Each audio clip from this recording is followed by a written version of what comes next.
नमस्कार दोस्तों, Rohan news channel पर आपका स्वागत है। तो आज हम बात करेंगे भारत और पाकिस्तान के बीच में होने वाले मैच की।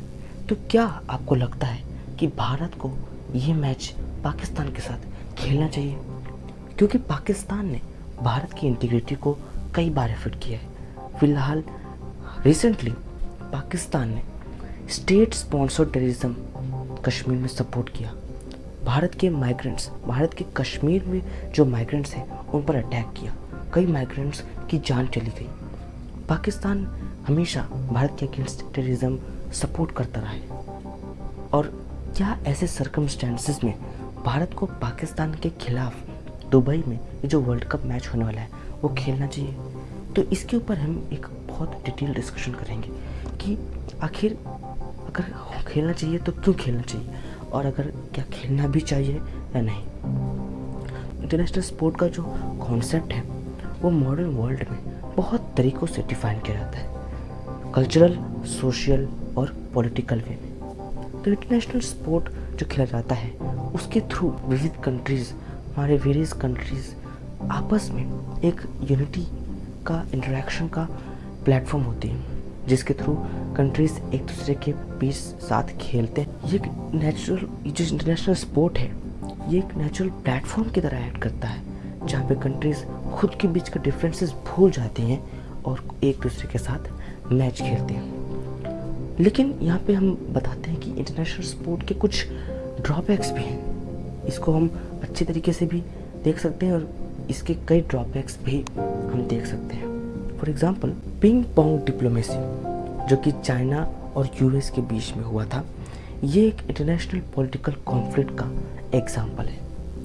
1950 में जो कोरियन वॉर हुआ था उसके बाद यूएस ने चाइना के साथ किसी भी प्रकार का पॉलिटिकल या इकोनॉमिक रिलेशनशिप करने से बैन कर दिया था।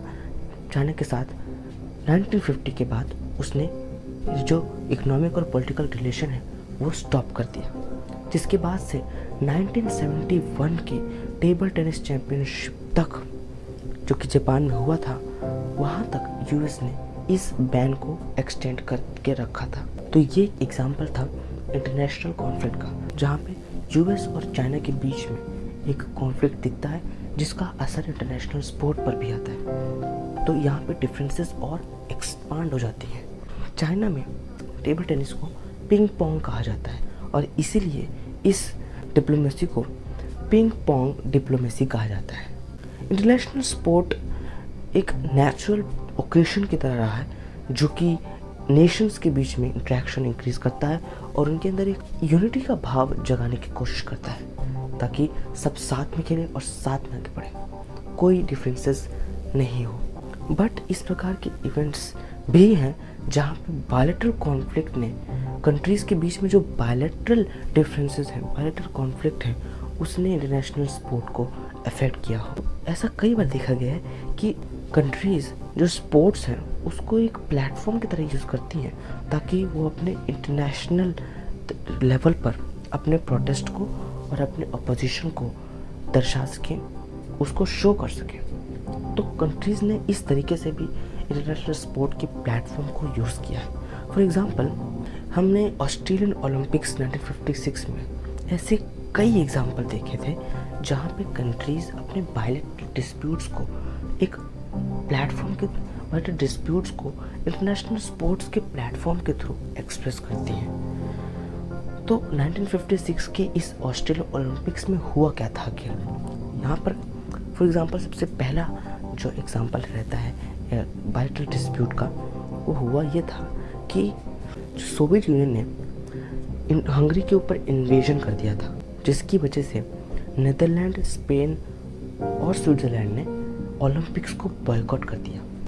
फॉर एग्जांपल, नीदरलैंड, स्पेन और स्विट्ज़रलैंड ने ओलंपिक्स को बॉयकॉट कर दिया to protest against the Soviet Union invasion on Hungary.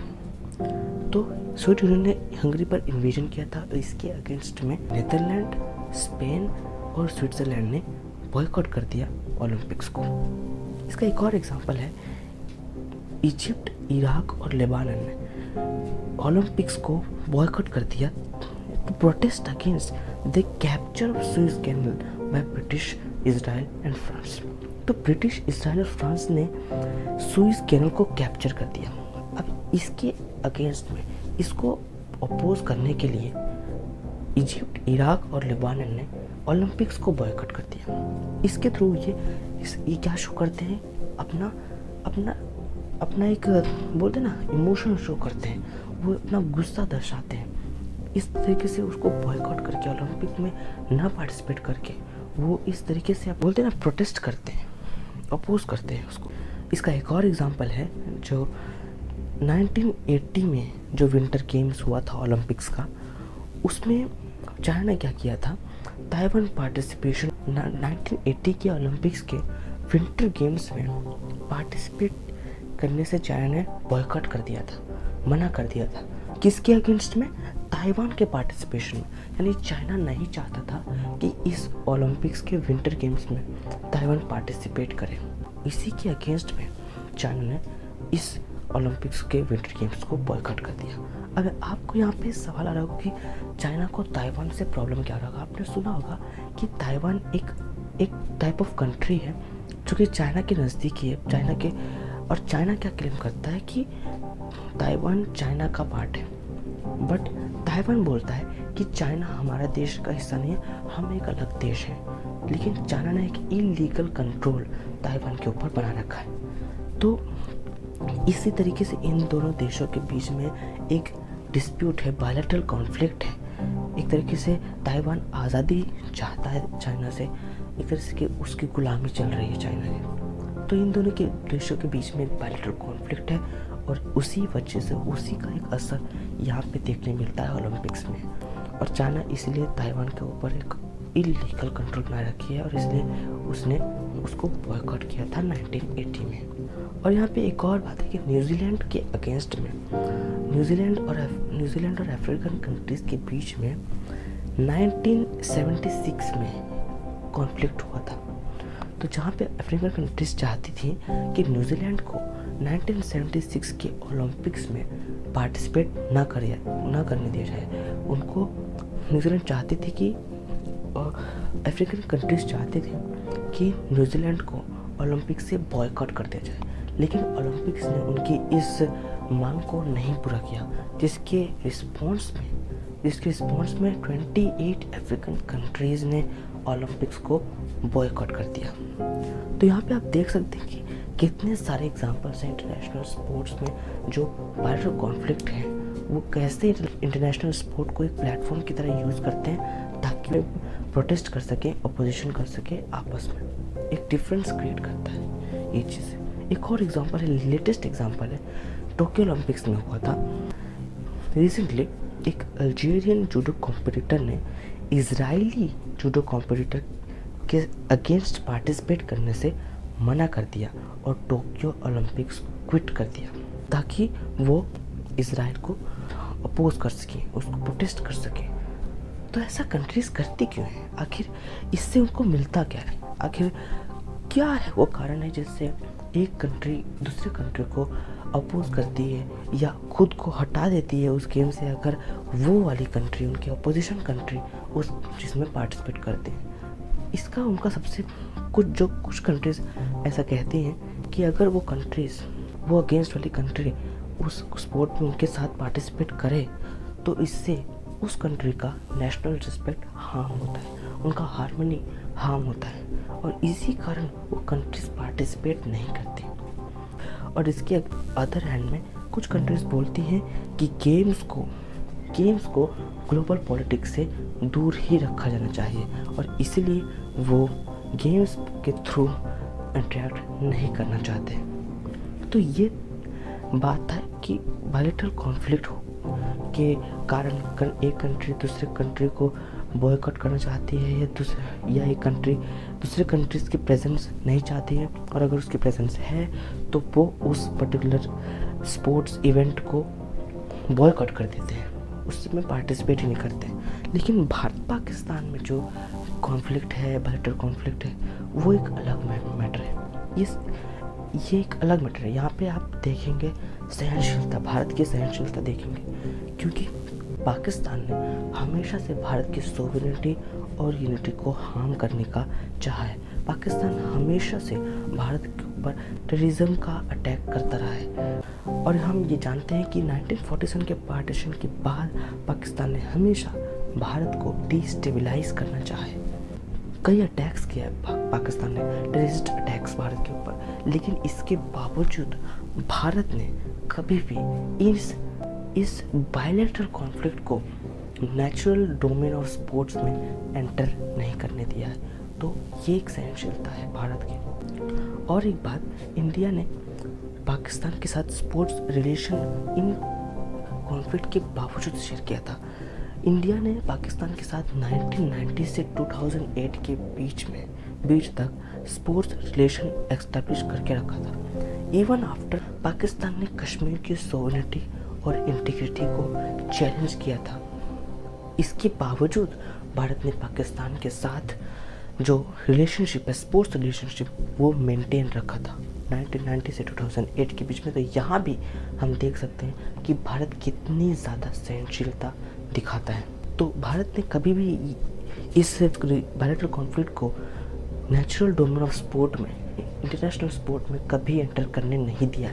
लेकिन 2008 में टेररिस्ट अटैक हुआ था, मुंबई टेरर अटैक, भारत में जो मुंबई टेरर अटैक हुआ था 2008 में पाकिस्तान द्वारा, उसके बाद भारत ने स्टैंड लिया और भारत ने पाकिस्तान के साथ उसके बाद से कोई भी बायलैटरल सीरीज नहीं खेली। सिर्फ और सिर्फ आईसीसी और एशिया कप में ही भारत ने पाकिस्तान के अगेंस्ट खेला है। पाकिस्तान हमेशा से भारत की इंटीग्रिटी को इम्पैक्ट हार्म करना चाहा है bye supporting the terrorism in Kashmir and other parts of Bharat. और इन कारणों से जो टेररिस्ट अटैक है, कोई भी देश नहीं चाहेगा कि इस प्रकार का देश के साथ कोई रिलेशन मेंटेन हो। बट इतने हार्म्स, इतने चैलेंजेस, इतने डिस्प्यूट्स और कॉन्फ्लिक्ट्स के बावजूद भारत ने पाकिस्तान के साथ आईसीसी टूर्नामेंट्स और एशिया कप में पाकिस्तान के साथ खेला है। भारत ने मना नहीं किया। इससे हमें पता चलता है कि भारत हमेशा एक ऐसा स्टैंड रखता है जिससे ये बायलैटरल कॉन्फ्लिक्ट इंटरनेशनल स्पोर्ट के डोमेन में ना है। भारत हमेशा यही चाहे international events create problems for India in such circumstances. तो ऐसा कोई भी जस्टिफिकेशन नहीं है जिससे हम पाकिस्तान के साथ social, cultural, economic relationship sports के फील्ड में बनाएं। ऐसा कोई जस्टिफिकेशन नहीं, कोई भी जस्टिफिकेशन नहीं। हम बिल्कुल नहीं चाहेंगे पाकिस्तान हमारे साथ पार्टिसिपेट करे। लेकिन और यही कारण है कि भारत चैलेंजेस फेस करता है, प्रॉब्लम्स फेस करता है पाकिस्तान के साथ इंटरनेशनल स्पोर्ट्स रिलेशन मेंटेन करने में। लेकिन भारत हमेशा से यही चाहा है कि भारत ने हमेशा चाहा है कि पाकिस्तान के साथ एक स्पोर्ट्स रिलेशन मेंटेन रखा जाए और बैलेंस रहे और बिना किसी कंट्रोवर्सी के साथ एक रिलेशनशिप मेंटेन रहे। भारत हमेशा यही चाहे और इसी बैलेंस अप्रोच के कारण भारत ने 2008 के बाद कोई बायलैटरल सीरीज तो नहीं खेली, बट एशिया कप और आईसीसी इवेंट्स में भारत ने पाकिस्तान के साथ मैचेस खेले। भारत ने मना नहीं किया और यही कारण है कि भारत एक अलग कंट्री के रूप में आता है, क्योंकि भारत की जगह कोई और कंट्री होता तो शायद वो कोई भी मैच, ना ही सिर्फ क्रिकेट, किसी भी प्रकार के स्पोर्ट में पाकिस्तान के साथ कोई भी मैच नहीं खेलता। लेकिन ये भारत है इसीलिए क्योंकि ये सहनशील देश है और ये हमेशा से भारत देश शांति चाहता है, हमेशा भारत देश पीस चाहता है और एक इंटरनेशनल स्पोर्ट्स यूनिटी चाहता है। और इसी के लिए भारत ने पाकिस्तान के साथ ये मैच करने का फैसला किया। और भारत ने ये भी स्टैंड रखा कि जब तक पाकिस्तान टेररिज्म को फेवर करना स्टॉप ना करते तब तक भारत उसके साथ कोई भी बायलैटरल रिलेशन नहीं रखना चाहता स्पोर्ट्स के फील्ड में। तो इतना कुछ जानने के बाद हम ये समझ सकते हैं कि भारत को पाकिस्तान के साथ मैच रखना चाहिए या नहीं। देखिए, जो भी फैसला लिया जा रहा है वो एक स्टैंड के तौर पर लिया जा रहा है। भारत पाकिस्तान के साथ ये मैच खेल रहा है तो इसके ऊपर भारत का ही बड़प्पन है, भारत का ही इसमें नाम बढ़ रहा है, क्योंकि विदेशी बाकी देश सोचेंगे कि जिस देश ने भारत के ऊपर इतना अटैक किया, इतना टेररिज्म, इतना बोलते ना खून, इतना वायलेंस फैला रहा है, उसके बावजूद भारत इसके साथ पाकिस्तान के साथ खेल रहा है। यानी भारत पीस चाहता है, भारत शांति चाहता है, और इसलिए भारत का नाम भी बहुत बड़ा है पाकिस्तान के कंपैरिजन में, क्योंकि भारत ने आईसीसी को एक ज़बान दे दी थी, कमिटमेंट ले ली थी कि हम पाकिस्तान के साथ मैच खेलेंगे वर्ल्ड कप में। और इसलिए अब भारत इवन आफ्टर जो माइग्रेंट्स कश्मीर में जो माइग्रेंट्स के ऊपर टेररिस्ट अटैक हो रहे हैं, उसके बावजूद भारत एक मैच खेल रहा है, क्योंकि भारत इस मैच को मैच समझता है, कोई वर्ल्ड वार नहीं समझता है। और यही कारण है कि जो भी डिसीजन लिया है भारत के बीसीसीआई और गवर्नमेंट ऑफ इंडिया ने, भारत के इंटरेस्ट को ध्यान रखते हुए जो भी फैसला लिया है वो सही फैसला है, और वो जो भी करेंगे हमारे भारत के बेटरमेंट के लिए ही करेंगे। इस विश्वास के साथ इस चर्चा को, इस डिस्कशन को यही समाप्त करते हैं। आई होप कि आप समझ गए होंगे कि भारत और पाकिस्तान के बीच में जो मैच होगा, आप क्या सोचते हैं कि क्या ये मैच होना चाहिए या नहीं। मेरा तो बस यही मानना है कि जो मैच हो रहा है ये सही है, क्योंकि इससे भारत हमेशा से इन मैचेस के द्वारा एक मैसेज देता है कि भारत वायलेंस नहीं चाहता है, भारत डिस्प्यूट्स नहीं चाहता है, कॉन्फ्लिक्ट्स नहीं चाहता है, बल्कि जिस तरीके से स्पोर्ट्स में भारत और पाकिस्तान मिलकर एक साथ मिलकर आगे बढ़ते हैं, एक साथ मिलकर मैच खेलते हैं, उसी तरीके से हर डोमेन में हम दो देश मिलकर साथ बढ़ें। हम दोनों पड़ोसी देश हैं, हम साथ होंगे तो एक मजबूत साथ मिलेगा। और यही हमेशा से भारत का स्टैंड रहा है। कि आपको इसके ऊपर क्या लगता है, क्या भारत को पाकिस्तान के साथ मैच खेलना चाहिए या नहीं खेलना चाहिए? तो इसके ऊपर आप अपना कमेंट ज़रूर दें। इसी के साथ हम आज का पॉडकास्ट डिस्कशन यही समाप्त करते हैं। इस चैनल के साथ जुड़े रहने के लिए आपका बहुत बहुत शुक्रिया, धन्यवाद।